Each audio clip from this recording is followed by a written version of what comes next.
তাহলে আমি মনোজ স্যার তোমাদের যবে থেকে পলিটেকনিক সেমিস্টার চালু হয়েছে তবে থেকেই আমি সেমিস্টার কোচিং করাচ্ছি এবং জেক্সপো পড়াচ্ছি এবং তোমাদের জেক্সপোর পরে যে কাউন্সেলিং হয় সেই কাউন্সেলিংয়ে ছাত্রছাত্রীদের হেল্প করে আসছি। এই দীর্ঘ এত বছর ধরে হেল্প করার ফলে কিছু কিছু অভিজ্ঞতা তোমাদের সাথে শেয়ার করব আজকে, যেটা তোমাদের অনেক কাজে দেবে। ঠিক আছে? কখনোই ভেবো না এটা কিন্তু ভিউজ বাড়ানোর জন্য না, বা ভিউজ ডিউরেশন বাড়ানোর জন্যও না, বা সাবস্ক্রাইবার বাড়ানোর জন্যও না। মাথায় রেখো এটা শুধু তোমাদের যাতে কোনো প্রবলেমে না পড়ো ভবিষ্যতে, সেই জন্য এই ভিডিওটা বানানো। তার ফলে আমি চাইবো যেন এই ভিডিওটা সব স্টুডেন্টের কাছে পৌঁছে যেতে পারে। ঠিক আছে? তাহলে সবার উপকার হবে। মাথায় রেখো এই ভিডিওটা যদি যে কজন 39,000 ছেলে যদি চয়েস ফিলিং করে, আমি চাইবো সেই 39,000 স্টুডেন্টের কাছেই যেন পৌঁছে যায়, কারোরই যেন কোনো প্রবলেম না হয়, কোনো অসুবিধায় না পড়ে। ঠিক আছে? কিন্তু সে তো সম্ভব নয়, চেষ্টা করব যতটা পারা যায়। ঠিক আছে? তবে মনে রেখো এটা সেই জন্য না।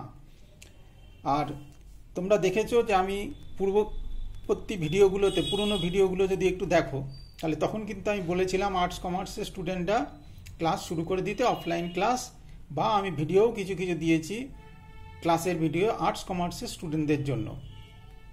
তাহলে কাউন্সেলিংয়ের পরে যারা আর্টস কমার্স চান্স পেয়ে যাবে, তারপর তাদেরকে আরও ভালো করে আমি ভিডিওতেই বলবো কি অসুবিধা সুবিধা কি হয় না হয়। ঠিক আছে?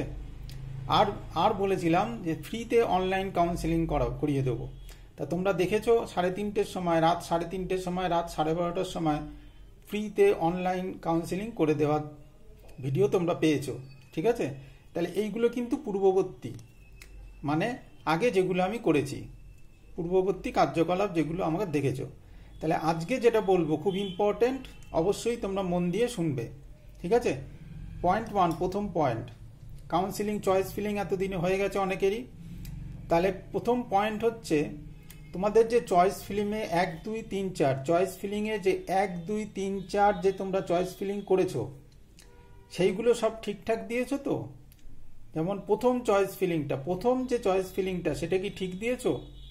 তুমি হয়তো গভর্নমেন্ট কলেজ চাইছো, ঠিক আছে, তুমি প্রাইভেট কলেজে পড়তে পারবে না, ফাইন্যান্সিয়াল কন্ডিশন খারাপ, কিন্তু তুমি 1 নম্বর চয়েস ফিলিংয়ে তুমি প্রাইভেট কলেজ দিয়ে রেখেছো, তাহলে কিন্তু সর্বনাশ। তোমার ওই প্রাইভেট কলেজেই কিন্তু পেয়ে যাবে তুমি, বা উত্তরবঙ্গের স্টুডেন্ট দক্ষিণবঙ্গের কলেজ দিয়েছো 1 নম্বর চয়েস ফিলিংয়ে, বা দক্ষিণবঙ্গের স্টুডেন্ট উত্তরবঙ্গের কলেজ দিয়ে ফেলেছো, ভুল করে দিয়ে ফেলেছো 1 নম্বর চয়েস ফিলিংয়ে। সেই জন্য 1 নম্বর চয়েস ফিলিং পেয়ে গেলে কিন্তু আর চেঞ্জ করতে পারবে না, সেকেন্ড কাউন্সেলিং করতে পারবে না। ওই 1 নম্বর কলেজই কিন্তু তোমাদের অ্যালটমেন্টে আসবে এবং সেখানেই তোমাদের ভর্তি হতে হবে। সেই জন্য 1 নম্বর চয়েস ফিলিং, আমি শুধু 1 নম্বর বলবো না, 1 থেকে 5 অবধি চয়েস ফিলিং যেন খুব ভালো করে দেখে নাও, সেটা যেন তোমার সব থেকে পছন্দের কলেজগুলো হয়। ঠিক আছে? গেল গিয়ে 1 নম্বর পয়েন্ট, এটা হলো আমার 1 নম্বর পয়েন্ট। 2 নম্বর পয়েন্টে আসছি। ঠিক আছে? তাহলে এই ভিডিওগুলো বারবার দেখবে, ভালো করে শুনে ভালো করে দেখে নিও, দেখে সেই অনুযায়ী কাউন্সেলিং একবার চোখ বুলিয়ে নিও তুমি যে চয়েস ফিলিংগুলো করেছো। তাহলে 2 নম্বর পয়েন্টে হচ্ছে, তোমরা জানো যে একটা কলেজ হচ্ছে আচার্য জগদীশচন্দ্র বোস পলিটেকনিক, আর একটা কলেজ হচ্ছে আচার্য প্রফুল্লচন্দ্র রায় পলিটেকনিক। আচার্য জগদীশচন্দ্র বোস পলিটেকনিক হচ্ছে বসিরহাটে, উত্তর 24 পরগনা বসিরহাটে কলেজ, আর আচার্য প্রফুল্লচন্দ্র রায় পলিটেকনিক যাদবপুরে। এবার একটি যাদবপুরের ছেলে, সাপোজ ধরলাম একটি কলকাতার ছেলে 400 র্যাঙ্ক করে, ভুল করে সে আচার্য প্রফুল্লচন্দ্র রায়ের বদলে আচার্য জগদীশচন্দ্র বোস পলিটেকনিক দিয়ে দিয়েছে। ঠিক আছে? আচার্য দেখেছে, সেই হিসেবে দিয়ে দিয়েছে ভুল করে।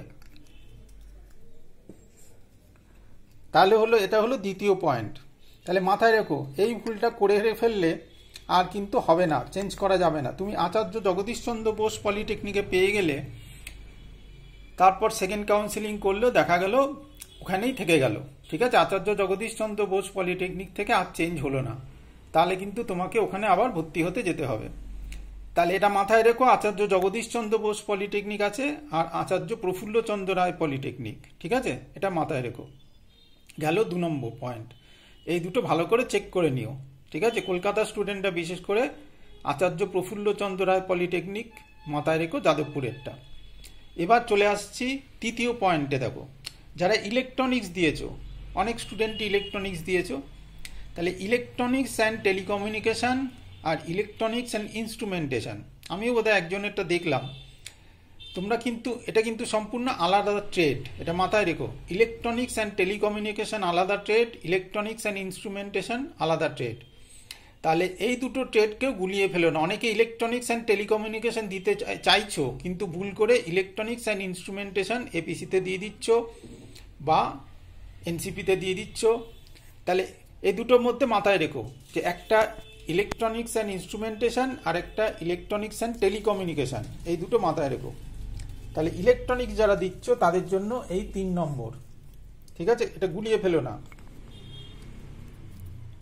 এবার চলে আসছি 4 নম্বরে, ভালো করে দেখো। 4 নম্বরে চলে আসছি সব থেকে ইম্পর্টেন্ট যেটা, সেটা হচ্ছে শ্রীরামকৃষ্ণ, ঠিক আছে? তাহলে ভালো করে একটু যদি দেখো, চয়েস ফিলিংয়ে অনেক শ্রীরামকৃষ্ণ আছে, তাই তো? রামকৃষ্ণ আছে। তাহলে আমি প্রাইভেট কলেজে যাচ্ছি না, আমি গভর্নমেন্ট কলেজের কথায় আসছি। রামকৃষ্ণ শিল্পপীঠ বলে একটি কলেজ, গভর্নমেন্ট স্পন্সার, বেলঘড়িয়ায়। তাহলে এই কলেজটা একটু ভালো কলেজ, তাই না? প্রথম 10টা কলেজের মধ্যে অবশ্যই আছে Ramakrishna Shilpapith, government sponsor, Belgharia. Government sponsor Belgharia only for boys, মাথায় রেখো। তাহলে এটার সাথে তোমরা গুলিয়ে ফেলো কোথায়? এটার সাথে তোমরা গুলিয়ে ফেলো শ্রীরামকৃষ্ণ শিল্প বিদ্যাপীঠ, সিউড়ি। শ্রীরামকৃষ্ণ শিল্প বিদ্যাপীঠ, সিউড়ি, ঠিক আছে? শ্রীরামকৃষ্ণ শিল্প বিদ্যাপীঠ, সিউড়ি, মাথায় রেখো কলকাতার ছেলেরা। তাহলে Ramakrishna Shilpapith civil sponsor, government sponsor, কিন্তু খরচ একই হয়, গভর্নমেন্টের মতনই খরচ। তাহলে এটা 1 থেকে 10-এর মধ্যে ভালো কলেজ। তাহলে আমি এটাও দেখেছি যে সেকেন্ড ইয়ারের দাদা কাউন্সিলিং করে দিচ্ছে, সে ওই কলকাতা স্টুডেন্টকে রামকৃষ্ণ শিল্পপীঠের বদলে শ্রীরামকৃষ্ণ শিল্প বিদ্যাপীঠ বলে সিউড়ি কলেজটা দিয়ে রেখেছে। তাহলে কোথায় চলে গেল সে? সেই সিউড়িতে পেয়ে যাবে। তারপরে কিন্তু আর দেখবে চেঞ্জ হবে না, অর্থাৎ সেকেন্ড কাউন্সিলিংয়ে চেঞ্জ হবে না, ওখানেই পড়তে যেতে হবে। তাহলে এই ব্যাপারগুলো একটু মাথায় রেখো অবশ্যই কলেজগুলো, এই কলেজগুলো সম্বন্ধে। তাহলে চ্যানেলটা অবশ্যই সাবস্ক্রাইব করে রেখো, আমি বারবার বলছি, অনেক উপকার পাবে, ঠিক আছে? সম্পূর্ণ ফ্রি অফ কস্টে কাউন্সিলিং করে দিচ্ছি, ঠিক আছে? কোনো পয়সা করি লাগবে না, এই ইনফরমেশনগুলো পাচ্ছ। তাহলে চ্যানেলটা সাবস্ক্রাইব করে রাখো, বন্ধুদের মধ্যে শেয়ার করে দাও, ঠিক আছে? বন্ধুদের মধ্যে শেয়ার করে দাও যাতে আমি এই উপকারটা সব স্টুডেন্টের কাছে পৌঁছায়। এই উপকারগুলো তো সব স্টুডেন্টের কাছে পৌঁছচ্ছে না, বুঝতে পেরেছো? সেটাই আমি কিছু হতাশায় ভুগছি, আর কিছুই না। তাহলে এই ভিডিওগুলো যাতে সব স্টুডেন্টের কাছে পৌঁছায়, সেটাই তোমাদের কাছে আমি রিকোয়েস্ট করব। আর সাবস্ক্রাইব করে রাখতে পারো তোমাদের সুবিধার জন্য। আর আমার একটু ভালো লাগে দেখতে, এটাই যা, ঠিক আছে? লোকে দেখলে বলবে যে না, মনোজ স্যারের ভিডিওর সাবস্ক্রাইবার এত। তাহলে এই জন্যই সাবস্ক্রাইব করতে বলছি, আর কিছুই না। তাহলে ফোন নম্বরটা মাথায় আছে নিশ্চয়ই, 9831171225। এই নম্বরে হোয়াটসঅ্যাপ করবে, যে কোনো প্রবলেমে হোয়াটসঅ্যাপ করতে পারো, 9831171225।